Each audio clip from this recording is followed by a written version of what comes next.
자, 양평고속도로 관련해서 노선 변경 의혹에 국토부 서기관 구속 얘기가 나오는데, 저희는 일단 뉴스 내용을 보고 우리가 놓치면 안 되는 포인트를 다시 한번 정리를 해보겠습니다. 네. 자, 그 압수수색도 당했던 국토교통부 실무자였던 그 김모 서기관 어제 구속이 됐습니다. 특정범죄가중처벌법상 뇌물 혐의로 구속영장이 발부가 된 건데요. 구속 사유는 도망할 염려가 있기 때문이라고 합니다. 자, 건설공사 업체 선정 과정에서 사업가로부터 약 3천여만 원을 수수한 혐의를 받고 있습니다. 자, 중요한 거 혐의 내용 안에 업체 선정 과정은 아무 상관이 없습니다. 왜냐면 이 사람의 직무도 아닐 뿐더러 돈을 준 사람이 업체 관계자가 아니기 때문에 업체 선정에 관련해서 돈을 받았다라고 얘기하면 이게 연관 관계가 연결이 안 돼요. 이 사람이. 그럼 어떻게 생각해야 되느냐? 이 뉴스를 때린 거는 양평고속도로 변경이 이 사람의 아이디어와 이 사람의 지시로 인해서 됐다라고 하는 꼬리 자르기의 일환이라는 거야. 그 위에 국토부 장관부터 뭐 국장이나 높은 놈들이 있을 건데 원희룡까지 못 가게 중간에 얘를 잘라갖고 지금 자르고 있는 거예요. 왜 원희룡으로 가게 되면 김건희가 그냥 엮이는 거고 정권이 엮이는 거고 여죄가 더 드러날 게 많거든.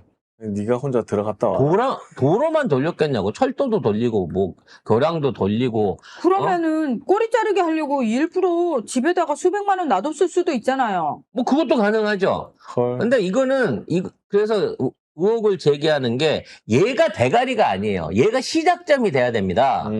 저 3천만 원을 받은 게 사실은 위에다 상납하고 남은 부스러기일 수도 있는 거고요. 그러니까 3,600만 애매하니까. 금액도 애매하잖아. 그러니까 그러한 여죄를 더 파고 들어가야 된다는 거죠. 이 서기관의 압력이 통했다고 해가지고 실제로 예정됐던 고속도로가 돌아갈 정도의 능력을 서기관이 혼자 발휘할 수는 없습니다. 그 위에 결재가 층층으로 있는데 그래서 이 방식으로 예를 들어 업체 선정 과정에 관여해갖고 돈을 받았다라는 쪽으로 몰아넣게 되면 얘는 실제적으로 나중에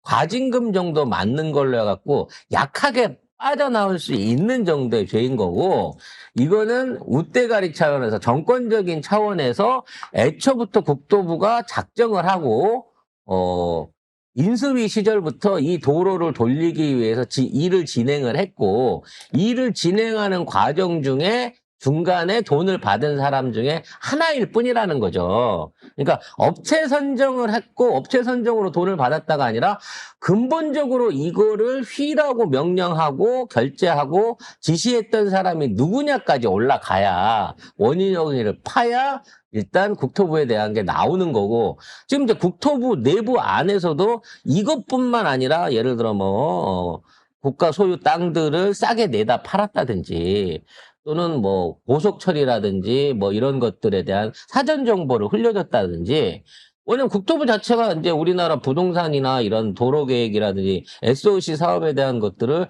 전부 다 사실상 관장하고 있기 때문에 이러한 정보를 통해서 그린벨트를 사는 부분이라든지 김충식이 DMZ 안에 땅을 산 거라든지 군부대도 모르게 민간인이 땅을 샀대잖아 그 안에 여러 가지 터질 것들이 많을 거란 말이에요.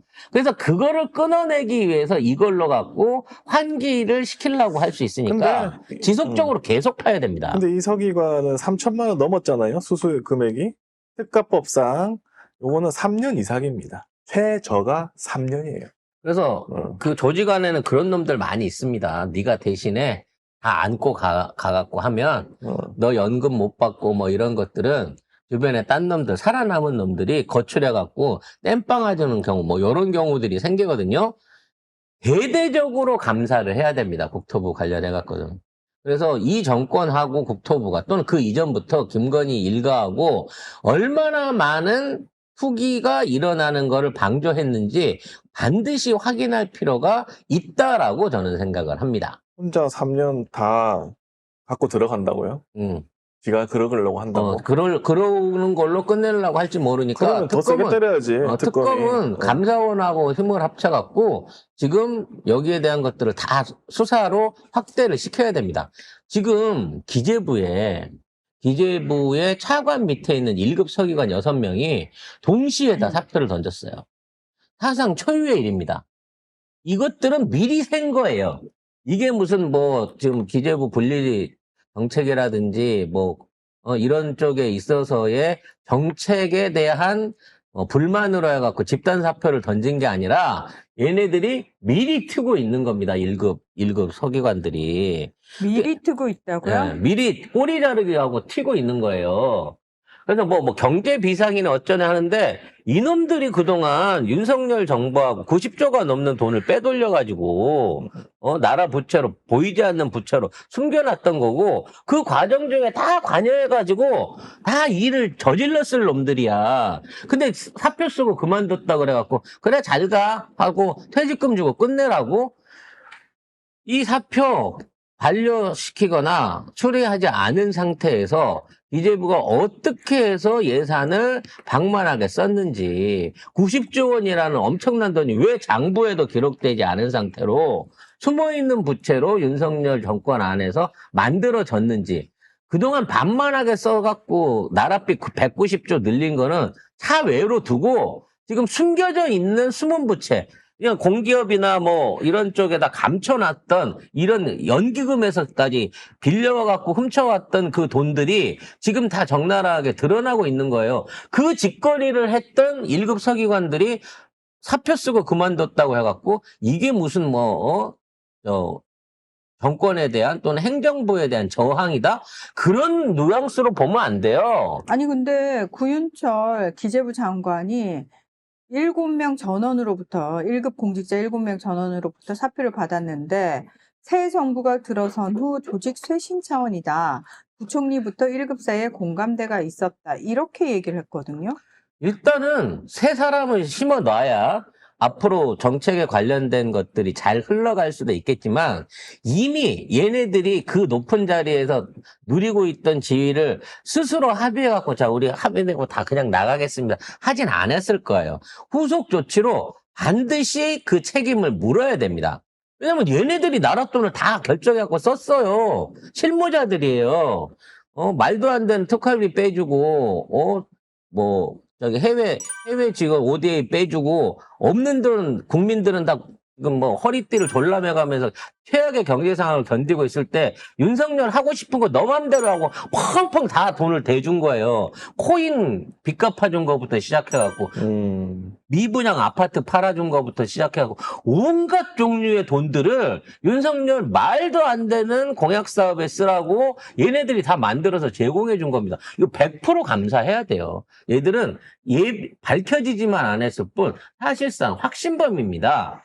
그렇기 때문에 앞으로 이런 그 조직 쇄신뿐만이 아니라 아예 얘네들의 어떤 방만한 예산 운영에 대한 책임을 꼭 물어야 된다고 봅니다. 그리고 법원이 좀 쫄았나 봐요. 특검 사건에 신속 재판 방안을 마련하겠답니다. 이제 와서? 이제 와서? 조유대 그렇게 털리고 나서? 그리고 이거 했으니까 중계도 해주고 다 하니까 그냥 굳이 특별재판부 하지 말죠. 이런 식으로. 그렇지. 이게 양면에서 이게 치고받고를 지금 하고 있는데 조의대 물러나고 특별재판부 설치 안 하면 우리가 합의를 봐서 그래 이 정도 해줬으니까 그럼 없던 에이. 일로 할게. 그럴 정부 아니고요. 그러면 안 돼. 그럴 민주당 아닙니다. 큰일 나.